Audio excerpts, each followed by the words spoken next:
Sambung, sambung. Bismillahirrahmanirrahim. Assalamualaikum warahmatullahi wabarakatuh. Innal hamdalillah nahmaduhu wa nasta'inuhu wa nastaghfiruh wa na'udzu billahi min syururi anfusina wa sayyiati a'malina. May yahdihillahu fala mudilla lahu wa may yudlil fala hadiyalah. Asyhadu an la ilaha illallah wahdahu la syarika lah wa asyhadu anna Muhammadan 'abduhu wa rasuluh sallallahu alaihi wa ala alihi wa sahbihi wasallam. Qala Rasulullah sallallahu alaihi wasallam fa inna astaqal hadithi kitabullah wa khairal huda huda Muhammadin sallallahu alaihi wasallam wa syarral umuri muhdatsatuha fa inna kulla muhdatsatin bid'ah. Jamaah rahimani wa rahimakumullahu jami'a. Alhamdulillah, kita haturkan puji syukur kepada Allah Subhanahu wa taala yang atas karunia nikmatnya kita masih diberi taufik untuk bisa menghadiri majalisul ilm, dan suatu kesyukuran yang senantiasa harus kita panjatkan kepadanya.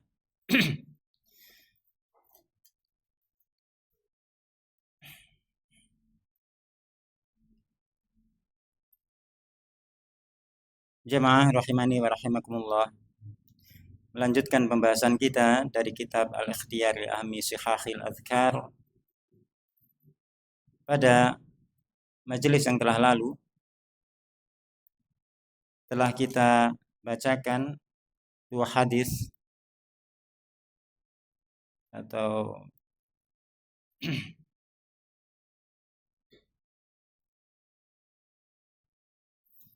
bahkan 3 hadis yang berkaitan dengan zikir pagi sore, juga zikir ketika turun pada satu tempat atau dia masuk pada satu tempat, terkhusus tempat-tempat yang baru dan terutama bagi para musafirin yang dia kadangkala singgah di tempat-tempat tertentu, apalagi kalau safarnya itu pada perkara-perkara yang sifatnya mubah seperti tadabbur alam atau rekreasi atau apa. Kadang kita akan mendatangi tempat-tempat yang baru yang di sana tempat itu bercampur, yang dimungkinkan sangat banyak perkara yang bermadharat bagi diri kita, ya, tempat-tempat rekreasi. Mungkin bapak-bapak berapa waktu yang lalu ya, perlu rehat sejenak untuk menghibur diri, ya, menghibur diri. Kalau dahulu saya punya teman di Banyuwangi itu namanya si A, si Fulan. Dia dulu,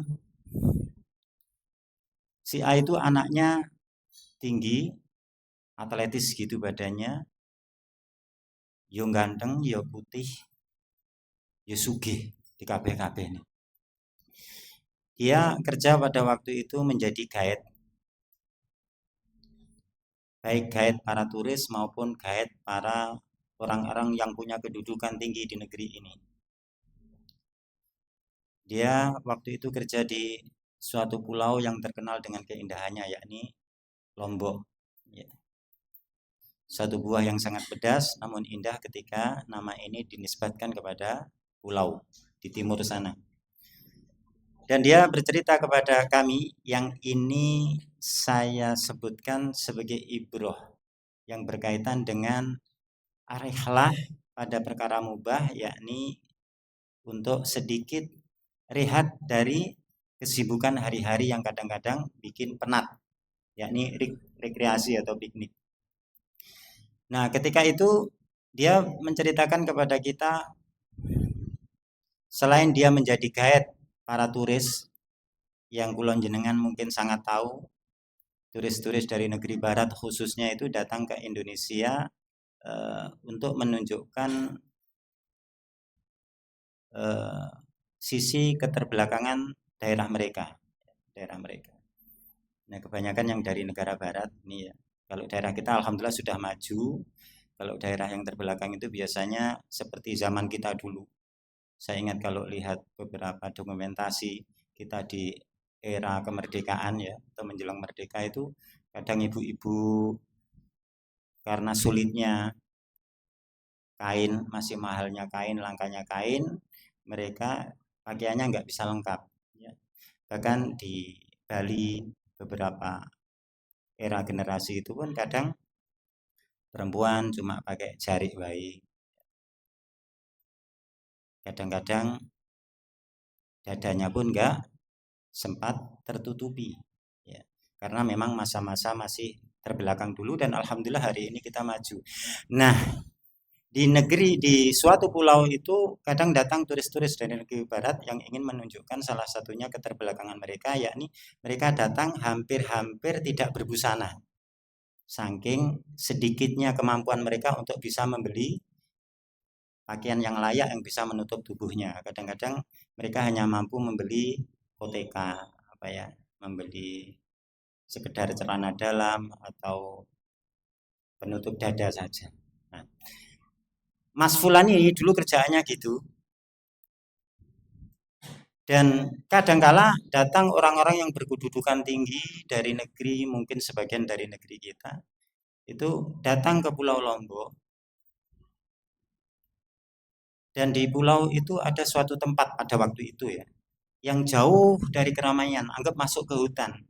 Sehingga kadang orang-orang yang punya uang banyak ini dan punya kedudukan tinggi ini, mereka datang ke kotanya, kemudian nanti naik helikopter pribadi atau oleh suatu pengelola itu masuk ke dalam daerah sepi itu, yang ternyata di dalam itu sudah ada wahana hiburan khusus yang harganya mahal.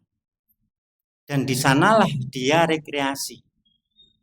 Dan di antara sebab mereka rekreasi pada tempat-tempat seperti ini karena dia tidak meminta perlindungan kepada Allah ketika mereka singgah di suatu tempat, sehingga mereka termodoroti dengan tempat rekreasinya yang di sana dibangun sangat indah, disediakan taman-taman surga versi syaiton.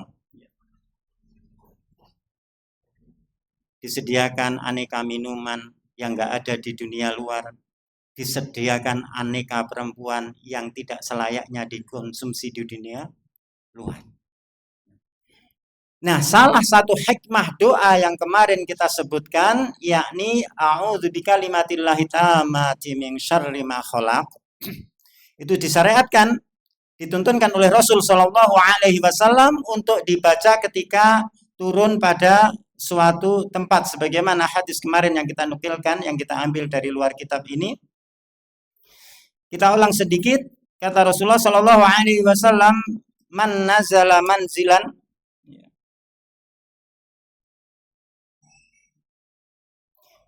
barang siapa yang turun pada suatu tempat, faqala atau qala, kemudian dia mengucapkan a'udzu bikalimatillahi tammati min syarri ma khalaq, lam yadurrahu syai'un haina yartahilu min manzilihi dzalik. Kata Rasul Shallallahu alaihi wasallam, tidak akan ada sesuatu yang bisa memadoroti dia sampai dia meninggalkan tempat tersebut. Dan termasuk kemadorotan ketika kita datang ke tempat rekreasi, nangkono kita termadoroti dengan banyaknya kemaksiatan. Ini salah satu efek dari orang tidak berdoa dengan doa ini. Dan nek niate kok omah Allah, kadang-kadang ya sebagian kita, wah aku tak dolan nang pantai anu, nang kono tak seneng-seneng, tak ngene-ngene. Ngene-ngene apa ngono-ngono. Tapi ketika dia turun ke tempat itu, dia membaca doa ini, minimal Allah akan turunkan rasa malu. Mosok rek aku mari ndongong ini ape ngono. Ya. Biasanya sing wong Jawa paham ya kalimat mubham seperti ini. Aku wis maca ngene kok ape tumindak ngono. Ngono ki apa ya maklum nggih. Jadi doa ini sangatlah penting bagi kita semua. Selain doa yang kemarin kita sebutkan ini, juga disyariatkan untuk dibaca sore hari 3 kali, sore hari 3 kali. Jadi doa ini terkhusus untuk zikir pagi sore hanya diucapkan pada sore hari saja. A'udzu bikalimatillahi tammati min syarri ma khalaq. Jamaah rahimani wa rahimakumullah. Dan adapun sekarang insya Allah kita lanjutkan pada doa yang selanjutnya karena kemarin pendek insya Allah kebanyakannya sudah hafal, kalau tidak semuanya mungkin sudah hafal, tinggal diamalkan. Kemudian mu'alif hafizahullah ta'ala di sini melanjutkan dengan menyebutkan, kata beliau, an Abi Hurairah radhiyallahu an anna Abu Bakrin as-Siddiq radhiyallahu anhu qala ya Rasulullah murni bikalimatin aquluhunna idza asbahtu wa idza amsaitu. Qala qul Allahumma fatiras samawati wal ard alimal ghaibi wasyahadati rabba kulli syai'in wa malikah asyhadu an la ilaha illa anta a'udzubika min syarri nafsi wa syarri syaitani wa syirkih. Qala qulha idza asbahta wa idza amsaita wa idza akhadta madja'ak.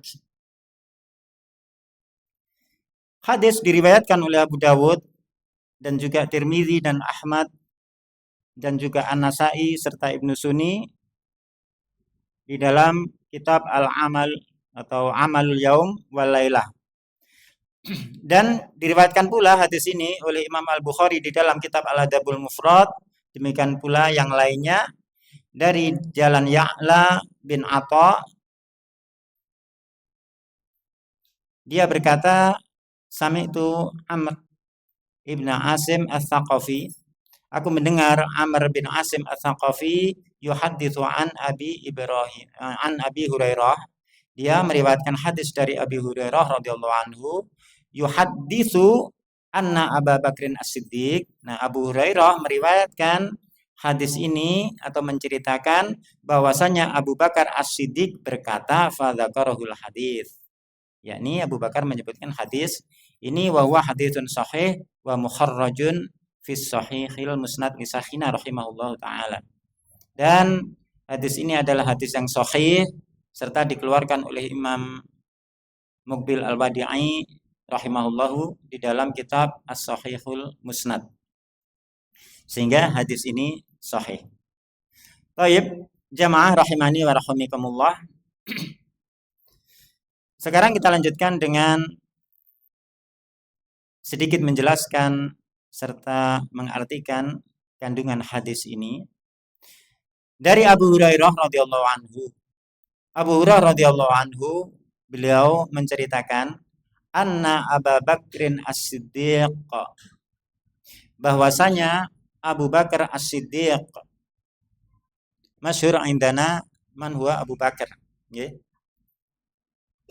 Sangat jelas dan masyhur di sisi kita semua siapa dia Abu Bakar As-Siddiq, sampai dijuluki As-Siddiq, orang yang jujur. Okay. Beliau radhiyallahu anhu termasuk salah satu laki-laki yang pertama-tama masuk Islam dari kalangan orang-orang dewasa. Itu Abu Bakar As-Siddiq. Bahkan beliaulah yang menemani Nabi Shallallahu Alaihi Wasallam ketika berhijrah dan berdua bersama Nabi di dalam gua Sur. Dan bahkan yang ketiganya adalah Allah Subhanahu wa taala. Ini Abu Bakar. Maka Rasulullah pernah ditanya, siapa di antara dua laki-laki yang paling afdal dan yang ketiganya ada Allah, adalah Allah Subhanahu wa taala. Kemudian Rasulullah mengatakan secara makna,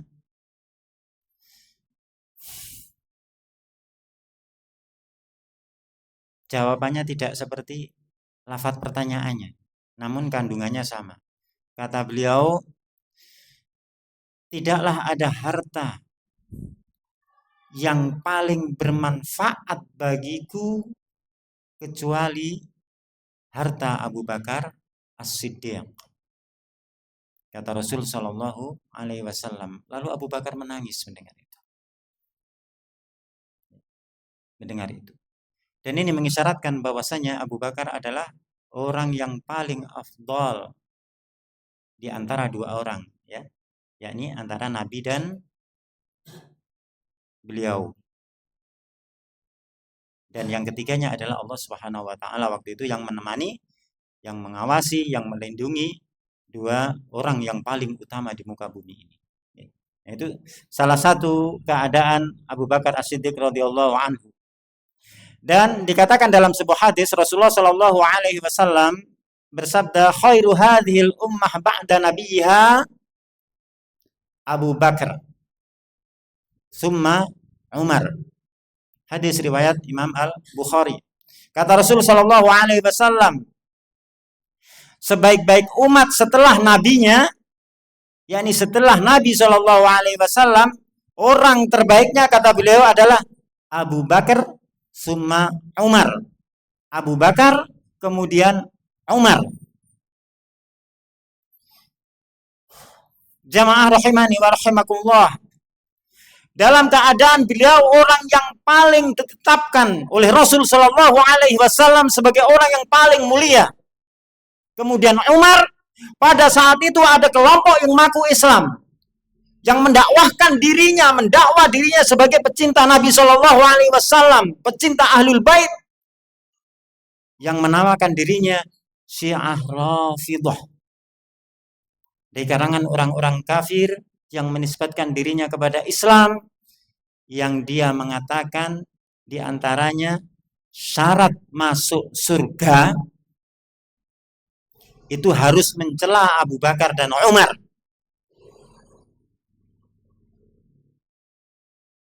Ini Syiah Rafidah. Dia membuat konspirasi mengatasnamakan pecinta Nabi, mengatasnamakan dari keturunan Nabi sebagiannya, ya. Mereka sangat membenci Abu Bakar dan Umar radhiyallahu anhuma. Di saat beliau adalah orang yang paling utama, yang ini sudah ditempel oleh Nabi Shallallahu alaihi wasallam dalam sabda ini. Sehingga jangan pernah tertipu dengan gaya manisnya atau dengan indahnya pakaian orang-orang yang mengaku Islam, padahal dia sangat memusuhi Islam, terkhusus Syiah Rafidhah. Ini saya sebutkan karena betapa keras perjuangan orang-orang ini untuk mengkelabui para pemuda. Dan masyhur di antara sebagian saudara kita, sebagian ikhwah mungkin pernah mendengar datangnya seorang perempuan bercadar, Masya Allah, pakaian yang bagus, ya, datang kepada Dokter Hanun, ya, mengeluhkan suatu penyakit. Setelah diperiksa ternyata dia kena penyakit sipilis. Cah wedok berpakaian syar'i, bukan pakaiannya yang salah, ya, harus difahami di sini, bukan pakaiannya yang salah. Kemudian dia divonis oleh dokter ini dan ditanya, apakah di mana engkau ikut kajian? Dia ikut kajian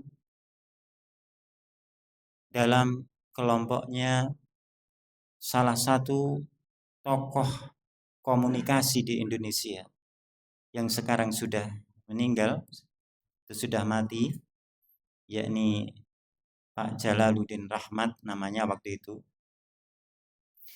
Maka dokter ini langsung marah. Berarti engkau suka mut'ah. Perempuan ini pun juga marah. Apa itu mut'ah? Mut'ah itu adalah nek bahasanya awake dhewe kawin kontrak. dikawin sebulan oleh si A, nanti habis masa waktunya dia bisa dikawin lagi oleh si B, demikian seterusnya. Maka si perempuan ini mengatakan, wahai dokter, nggak mungkin penyakit saya sebabnya ini, karena ini adalah syariat yang sangat mulia, kata dia. Tambah marah dokter ini. Alhamdulillah dokter yang ngerti sunnah.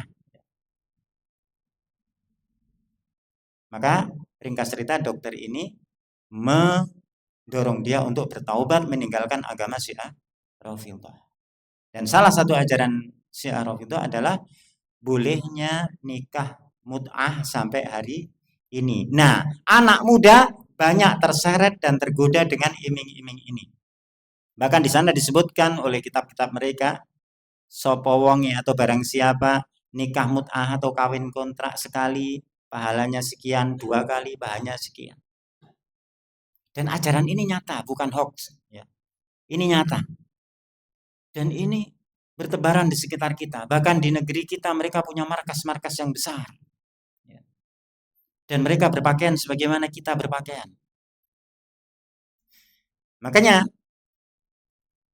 masalah Abu Bakar ini kita sebutkan kebetulan masuk pada hadis kita, bahwasanya Abu Bakar ini adalah khairu hadhil ummah ba'da nabiyha, sebaik-baik umat setelah Nabi Shallallahu alaihi wasallam, yakni Abu Bakar, kemudian Umar. Di saat Abu Bakar dan Umar ini dicela habis-habisan oleh orang-orang Syiah Rafidhah, maka wajib atas kita untuk membela sahabat yang mulia ini radhiyallahu anhuma.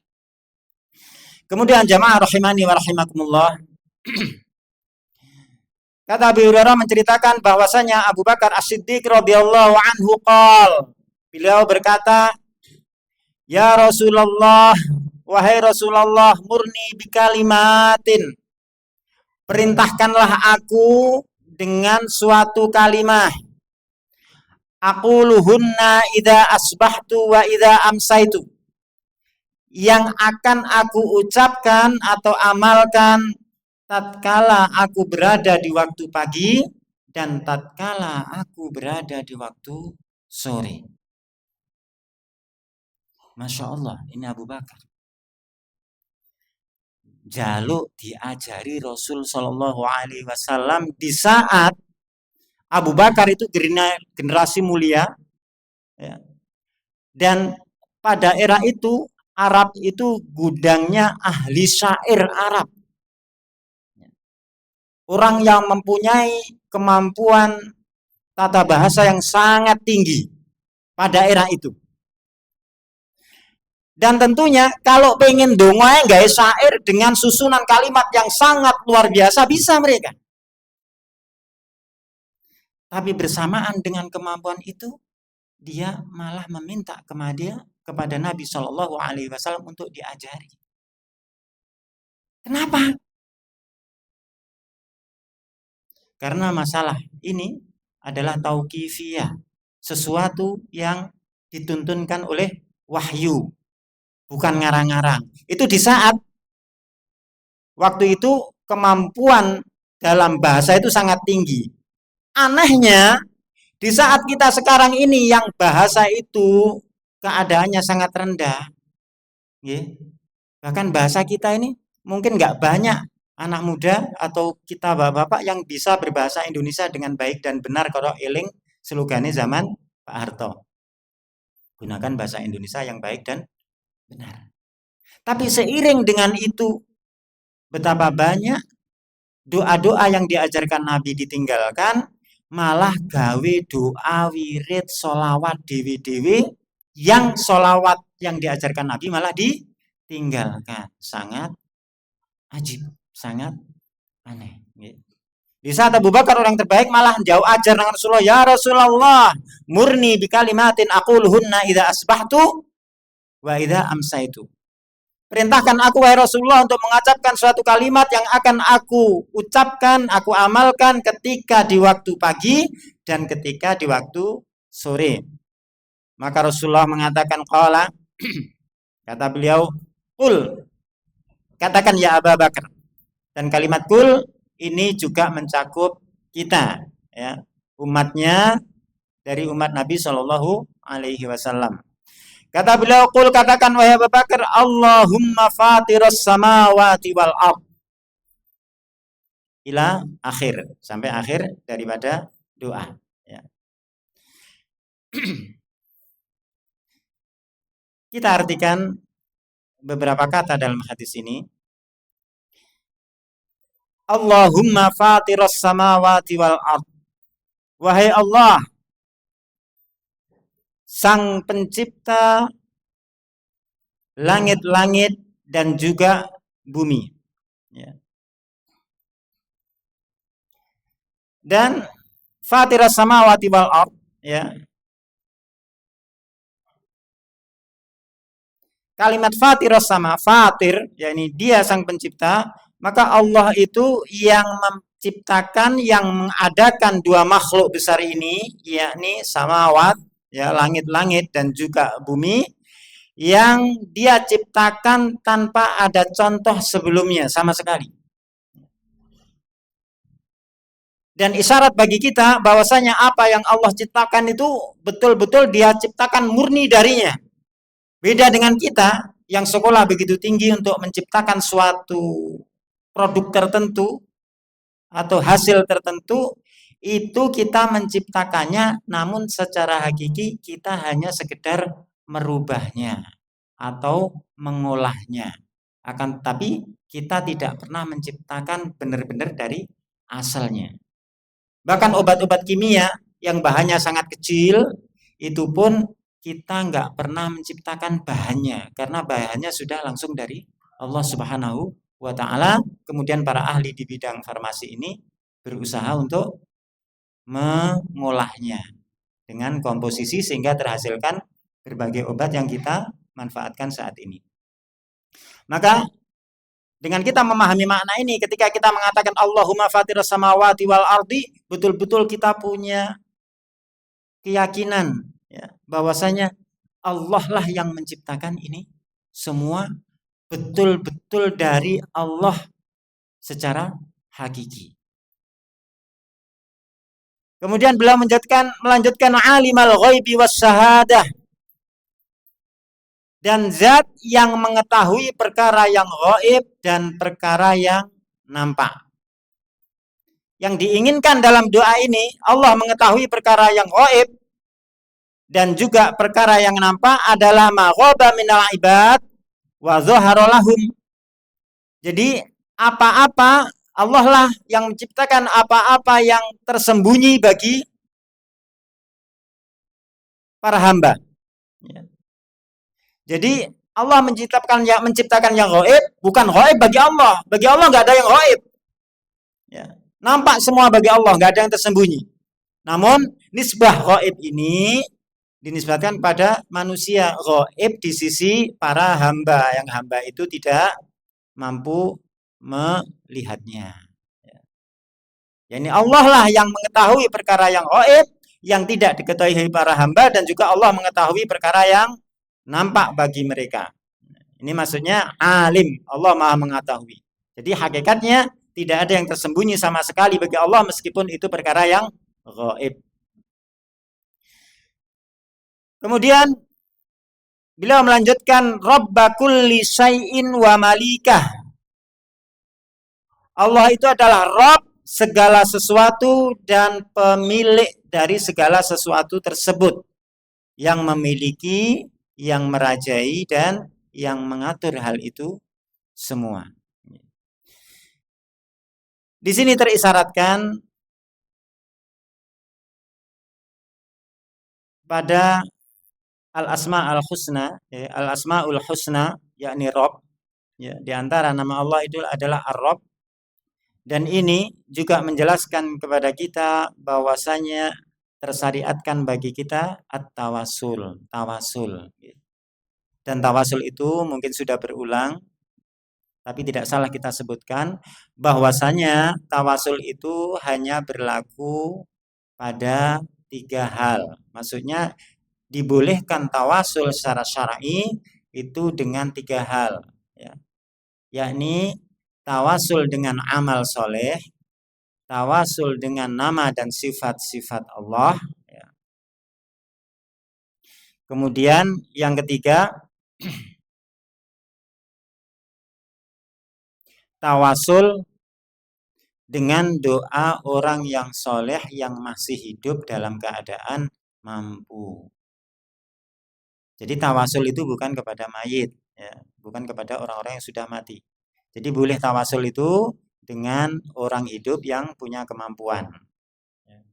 Jadi seperti tawasulnya Umar ibnul Khattab kepada Hamzah paman Nabi ketika terjadi kemarau panjang. Ketika Nabi belum meninggal, maka para sahabat minta hujan melalui Nabi, ya. Minta Nabi untuk memintakan hujan pada Allah. Tapi ketika Nabi sudah meninggal, maka Umar minta kepada Hamzah paman Nabi yang masih hidup untuk berdoa kepada Allah. Jadi bukan berdoa kepada Nabi yang sudah mati. Kemudian yang kedua, tawasul dengan asma dan sifat Allah. Yakni diantaranya Ar-Rabb, ya Rabbi. Ya, ini bentuk tawasul. Dan yang satunya lagi adalah tawasul dengan amal soleh. Sebagaimana kisah Ashabul Ghor, ya. 3 orang yang terperangkap di dalam gua, mereka tawasul dengan amal soleh mereka, menyebutkan amalan soleh mereka kepada Allah Subhanahu wa taala agar dibantu, ya. Jadi Rabb kulli syai'in wa malikah, Allah Rabb segala sesuatu dan pemiliknya. Asyhadu alla ilaha illa anta, dan aku bersaksi bahwasanya tidak ada ilah atau sembahan yang berhak diibadahi kecuali Engkau wahai Allah. Dan ini termasuk contoh tawasul dengan amal soleh, ya. Ini kan amalan soleh. Dan banyak doa-doa di dalam zikir-zikir senantiasa sering ada kalimah syahadah ini dan kalimah tahlil ini. La ilaha illallah, itu sebagaimana doa-doa kita yang kita bacakan sebelumnya. Nah, inti dari doa, nah setelah itu. Nah, kalau tadi itu berarti membahas tentang tawasul dari amal soleh, ya, juga tawasul dengan nama dan sifat Allah. Walillahil asmaul husna fad'u biha. Allah mempunyai nama-nama yang husna, ya, maka berdoalah dengan asmaul husna. Nah, kemudian inti daripada doa baru ini yang sekarang akan kita sebutkan, dilanjutkan oleh Rasulullah, a'udzubika min syarri nafsi. Wahai Allah, aku berlindung kepadamu dari keburukan jiwaku ini. Jadi jiwa itu ada buruknya. Maka di dalam ayat disebutkan, innan nafsa la'ammaratu bisu illa rahima rabbi. Illa ma rahima rabbi. Ya. Dalam Al-Quran disebutkan di sana, sesungguhnya jiwa itu senantiasa memerintahkan kepada asu, keburukan. Berarti jiwa ini asalnya memang selalu memerintahkan kepada keburukan, kecuali jiwa-jiwa yang dirahmati oleh Allah Subhanahu wa taala. Sehingga memang sudah sepantasnya kita untuk minta perlindungan pada Allah dari keburukan jiwa. Sebagaimana dalam setiap khutbah sebagian khatib menyebutkan di sana, wa na'udzubillahi min syururi anfusina, dan kami berlindung kepada Allah dari keburukan jiwa-jiwa kami, ya. Min syururi anfusina, pakai shin besar nggih. Syur, ya. Syarrun, syururun. Kalau pakai sin kecil nanti bahagia, senang. Surur, ya. Itu senang. Tapi kalau sin besar itu jelek. Surur, keburukan. Syarrun, keburukan, ya. Jadi aku berlindung kepada Engkau ya Allah dari keburukan jiwa-jiwa kami. Wasarris syaitan, dan keburukan dari syaitan. Setan-setan. Yang setan ini sumber keburukan. Setan ini sumber keburukan. Maka di sana disebutkan oleh sebagian syarah hadis, wasarris syaitan ai waswasatu wa ighwa'i, atau waswasatihi wa ighwa'i wa ighlali. Jadi Kita minta perlindungan setan itu dari penyesatan dari setan, pengguncangan dari setan, ya, kerancuan yang ditiupkan setan. Jadi kita minta perlindungan dari buruknya jiwa-jiwa kita sendiri dan juga minta perlindungan dari sumber keburukan, yakni keburukan dari setan, wasyirkih, dan dari para sekutunya. Kita berlindung dari setan dan dari para sekutunya setan, baik dari kalangan jin maupun dari kalangan manusia. Ya. Kita minta perlindungan dari itu. Dan juga makna wasyirkih bisa bermakna kita berlindung kepada Allah dari tipu daya setan, dari berbuat syirik kepada Allah Subhanahu wa taala. Ini doa yang diajarkan Nabi Shallallahu alaihi wasallam. Kemudian setelah mengucapkan doa itu, Rasulullah mengatakan qala kulha, ucapkan itu wahai Abu Bakar, idza asbahta wa idza amsaita wa idza akhadta madja'ak. Ucapkan doa itu tatkala engkau berada di pagi hari dan tatkala engkau berada di sore hari dan tatkala engkau menuju pembaringan, yakni mau tidur. Nah, dalam hadis ini selain diajari doa pagi sore, ternyata doa ini juga diajarkan untuk kita amalkan ketika kita mau tidur. Tidak bismikallahumma amut wa ahya saja, ditambahi yang lain, termasuk ditambahi doa ini. Allahumma fatiras samawati wal ardi alimal ghaibi was syahadah rabba kulli syai'in wa malikah asyhadu an la ilaha illa anta a'udzubika min syarri nafsi wa syarri syaitani wa syirki. Doa ini pendek. Yang belum hafal monggo dihafalkan, dan yang sudah hafal untuk jangan lupa senantiasa diamalkan pagi dan sore, dan ditambah dengan ketika mau tidur membaca doa ini. Jamaah rahimani wa rahimakumullah, terkait dengan apa yang Abu Bakar lakukan tadi, mengatakan murni bi kalimatin aquluhunna, perintahkanlah ya wahai Rasulullah, perintahkan aku dengan suatu kalimat yang akan aku ucapkan ketika pagi dan sore hari. Kemudian diajari ini. Di sana ada kisah Abu Bakar, Masya Allah, sahabat satu ini ya, senantiasa minta sesuatu pada Rasulullah Shallallahu Alaihi Wasallam dengan permintaan yang sangat menguntungkan dia dunia, terkhusus akhiratnya. Di sana ada hadis lain yang saya nukilkan di sini. Hadis tersebut dari Abu Bakar radhiyallahu anhu pula. Beliau berkata kepada Rasulullah Shallallahu Alaihi Wasallam, kata beliau, alimni doaan, ajarilah aku wahai Rasulullah satu doa.